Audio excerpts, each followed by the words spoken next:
مذاکرات اور سفارتکاری ہی آگے بڑھنے کا واحد راستہ۔ پاکستان کے مستقل مندوب عاصم افتخار کہتے ہیں کہ پاکستان نے موجودہ صورتحال پر واضح پوزیشن لی۔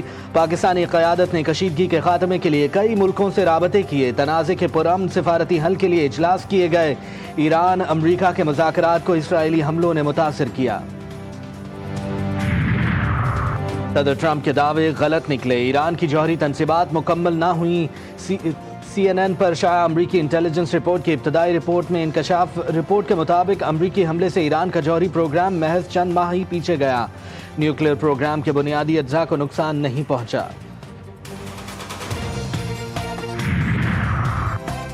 جب ہدف حاصل کرنے کے قابل نہیں تھے تو ایران پر حملہ کیوں کیا؟ اسرائیلی میڈیا نتن یاہو پر برس پڑا۔ 12 دن کی جنگ میں ایران مزید مضبوط ہو گیا۔ نتن یاہو کے اہداف حاصل نہ ہوئے۔ اسرائیلی چینل 13 کا اعتراف، نہ جوہری پروگرام ختم ہوا، نہ اسلامی انقلاب کی حکومت ختم ہوئی، الٹا ایرانی میزائلوں نے گھس کر اسرائیلی معیشت مفلوج کر دی۔ حالیہ جنگ نے ایرانی عوام کو اپنی ریاست اور ایرانی فوج کے مزید قریب کر دیا۔ اسرائیلی چینل 13 کا اعتراف۔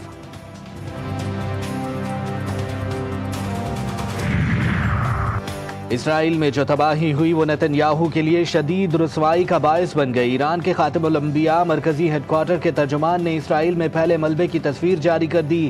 ایکس پر لکھا، دشمنوں کو ایران کے کچلنے والے حملوں سے سبق سیکھنا چاہیے۔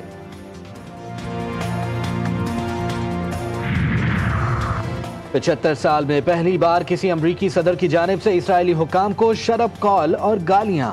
امریکی کانگریس رکن نے اسرائیل کے ایٹمی پروگرام پر تنقید کی پاداش میں قتل ہونے والے سابق امریکی صدر جان ایف کینیڈی کا حوالہ دے کر صدر ٹرمپ کے حوالے سے بھی خدشات کا اظہار کر دیا۔ ناقدین کا خیال ہے کہ اسرائیل کو آڑے ہاتھوں لینے سے ڈونلڈ ٹرمپ کی جان بھی خطرے میں ہے۔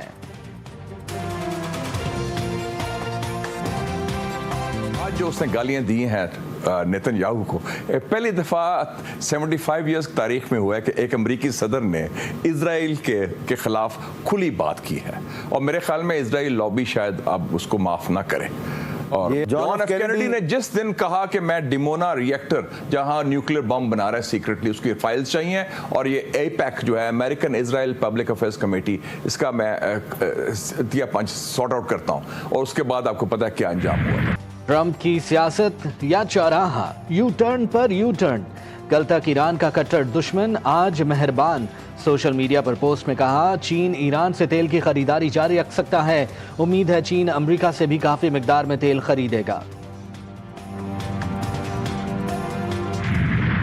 اسرائیل کی سیز فائر کی خلاف ورزی پر امریکی صدر ڈونلڈ ٹرمپ برہم، کہا اپنے پائلٹ واپس بلا لو، ایران پر ہم بم مت برساؤ۔ جنگ بندی کی خلاف ورزی پر ڈونلڈ ٹرمپ نے نیتن یاہو کو خبردار کر دیا۔ کہا جنگ بندی کے بعد اسرائیل کو بمباری نہیں کرنا چاہیے تھی۔ اسرائیل نے دوبارہ حملہ کر کے کچھ حاصل نہیں کیا۔ اسرائیل کیا سمجھوتے سے پیچھے ہٹنا برا لگ رہا ہے۔ اسرائیل سے خوش نہیں ہوں۔ ٹرمپ کا پھر ایران کی جوہری تنصیبات مکمل تباہ کرنے کا دعویٰ۔ کہا ایران میں حکومت کی تبدیلی نہیں چاہتے کیونکہ اس سے افراتفری پھیلے گی۔ ایران کے حملے کا مقصد قطر سے مقابلہ کرنا نہیں تھا۔ اس کا مطلب ہرگز برادر پڑوسی ملک قطر سے تصادم نہیں۔ ایرانی صدر مسعود پزشکیان کا امیر قطر کو ٹیلی فونک گفتگو میں خیر سگالی پیغام۔ کہا میزائل حملہ اسرائیل کی جنگ میں امریکہ کی شراکت کا رد عمل تھا۔ ایٹمی تنصیبات پر حملوں کے جواب میں امریکی اڈوں کو نشانہ بنایا گیا۔ شیخ تمیم بن حمد الثانی نے واضح کیا کہ دوحہ کا امریکی اڈہ ایران پر حملے کے لیے استعمال نہیں ہوا۔ اس سے قبل ایرانی صدر نے ایک بیان میں کہا کہ ایران مذاکرات کے لیے تیار ہے۔ اسرائیل کو عبرتناک انجام سے دوچار کرنے اور جنگ میں فتح پر ایرانی عوام میں خوشی کی لہر۔ سڑکوں پر جشن جاری۔ اسرائیل نے 13 جون کو ایران پر حملہ کیا تھا اور مقاصد میں ناکامی اور مسلسل ذلت سے دوچار ہونے پر آج امریکہ اور خلیجی ریاستوں کے توسط سے شکست تسلیم کر لی۔ 12 روزہ جاری رہنے والی جنگ میں فتح پر ایران کے عوام میں سکون اور طمانینت کی لہر دوڑ گئی۔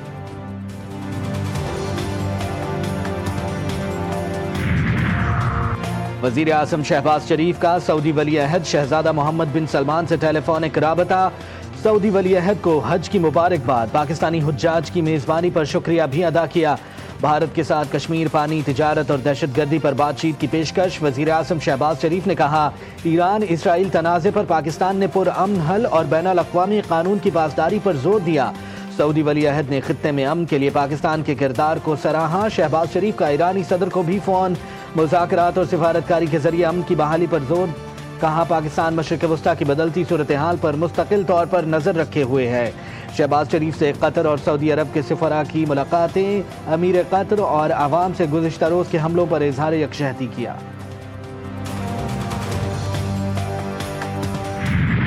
جنگ بندی سے قبل ایران کے اسرائیل پر تباہ کن حملے. ایرانی حملوں کی تازہ لہر نے مقبوضہ علاقوں کو ہلا کر رکھ دیا. کئی عمارتیں ملبے کا ڈھیر بن گئی. ایرانی حملوں میں کم از کم 11 صہیونی آبادکار ہلاک، 3 زخمی. بیروت میں میزائل حملے میں 7 منزلہ عمارت تباہ. صبح 6:33 پر اسرائیلی حکام نے شہریوں کو پناہ گاہیں چھوڑنے کی اجازت دی. 1 منٹ بعد ہی دوبارہ چوتھے میزائل حملے کی وارننگ دے دی گئی. اسرائیلی میڈیا نے صبح کو انتہائی مشکل قرار دیا.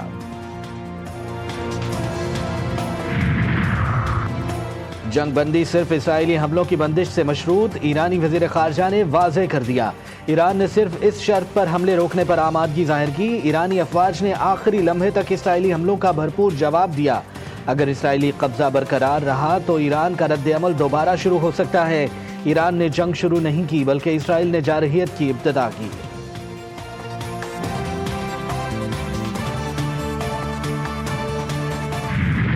اسرائیل کی ایران پر جارحیت. 12 روز میں ایران میں اسرائیلی حملوں میں 610 شہری شہید، 4700 زخمی ہوئے. وزارت صحت ایران حسین کرمان پور نے ایکس پر اپنے پیغام میں بتایا کہ 12 روز کے دوران اسپتالوں کو انتہائی دل دہلا دینے والے مناظر کا سامنا کرنا پڑا. اسرائیلی وزارت صحت کے مطابق 12 روز سے جاری ایران کے میزائل حملوں میں 28 افراد ہلاک اور 3238 افراد زخمی ہوئے، جن میں سے 23 کی حالت تشویشناک ہے.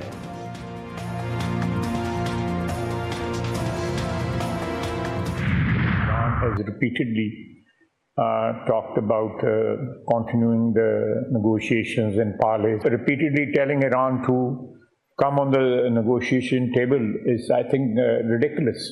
They never left the negotiation. Iran نے ہمیشہ بات چیت اور مذاکرات کی کوشش کی. اسرائیلی جارحیت کے موقع پر بھی ایران مذاکرات کی میز پر ہی تھا. ایرانی میڈیا کو انٹرویو میں خواجہ آصف نے ایران کے مذاکرات میں سنجیدگی نہ دکھانے کے دعوے مضحکہ خیز قرار دے دیے. وزیر دفاع نے واضح کر دیا کہ ایران پر اسرائیل کے حملے اس کی صہیونی ایجنڈے کا حصہ ہے. غزہ میں صہیونی دہشت گردی جاری. اسرائیلی حملوں میں مزید 43 فلسطینی شہید، 13 فلسطینی امداد لیتے ہوئے گولیوں کا نشانہ بنے. امدادی مراکز پر حملوں میں 27 مئی سے اب تک 400 فلسطینی لقمہ اجل بنے.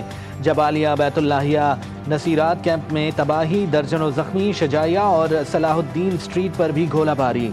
16 فلسطینی زخمی ہوئے. اسرائیلی حملوں میں شہداء کی تعداد 56,000 سے زائد ہو گئی. 1,30,000 زخمی.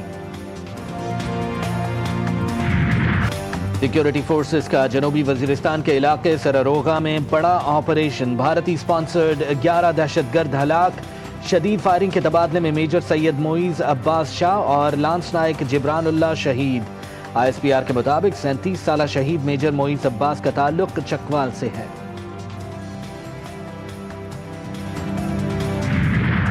آپ جائے سپریم کورٹ، اور انہوں نے یہ بھی کہا کہ پہلے کیوں نہیں گئے سپریم کورٹ. آپ نے پہلے کیوں نہیں سپریم کورٹ کو بتایا کہ IMF کیسے قبول کرے گا کہ جب پارٹی ہیڈ جس کی وجہ سے یہ پارٹی، جس کی رسپانسبلٹی ہے، جو اس کی ذمہ داری ہے پارٹی کی، اس کی مشاورت کے بغیر یہ بجٹ پاس نہیں ہونا چاہیے تھا. لگتا ہے کہ بانی PTI مائنس ہو گئے. علیمہ خان کی اڈیالہ جیل میں بانی PTI سے ملاقات. میڈیا سے گفتگو میں وزیر اعلیٰ خیبر پختونخوا سے سوال کیا کہ علی امین نے کل وعدہ کیا تھا کہ بجٹ بانی PTI کی منظوری کے بغیر پاس نہیں ہوگا، تو کیسے ہو گیا؟ بانی PTI نے ملاقات میں کہا کہ میری مشاورت کے بغیر KP کا بجٹ منظور نہیں ہونا چاہیے تھا. سپریم کورٹ کی اجازت سے بجٹ میں وہ تبدیلیاں کرنی ہوں گی جو میں چاہوں گا. یہ میرا حتمی فیصلہ ہے.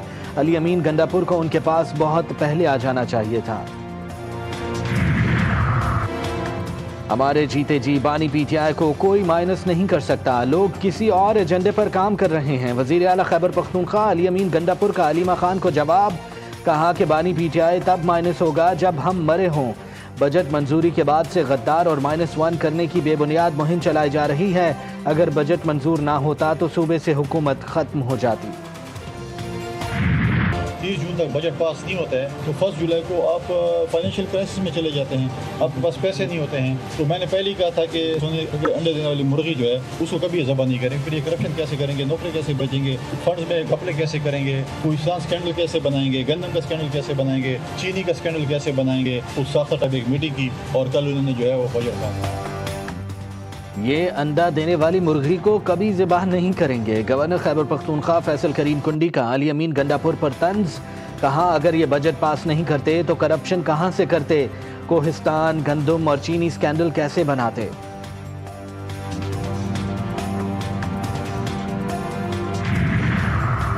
بل گیٹس کا خسرہ اور دیگر امراض کی ویکسین کے لیے 1 ارب 60 کروڑ ڈالر دینے کا اعلان. گیٹس فاؤنڈیشن آئندہ 5 برسوں میں 1.6 ارب ڈالر کی رقم گاوی کو فراہم کرے گی. فاؤنڈیشن کے چیئرمین بل گیٹس کا کہنا ہے دنیا بھر میں بچوں کی اموات کی تعداد اس سال بڑھنے کا خدشہ ہے کیونکہ بیرونی امداد میں بڑے پیمانے پر کٹوتی کی جا رہی ہے.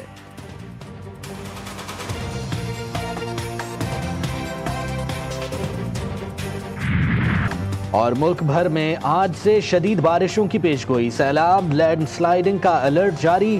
اسلام آباد میں بادلوں کی دھواندار اننگز, کہیں ہلکی اور کہیں تیز بارش سے موسم خوشگوار. آج شام سے بارشوں کے نئے سلسلے کا آغاز ہوگا. محکمہ موسمیات کی بڑی پیشگوئی, آج سے 2 جولائی تک مونسون کا پہلا اسپیل جاری رہے گا. کراچی میں 27 جون سے شہر میں گرج چمک کے ساتھ تیز بارش متوقع.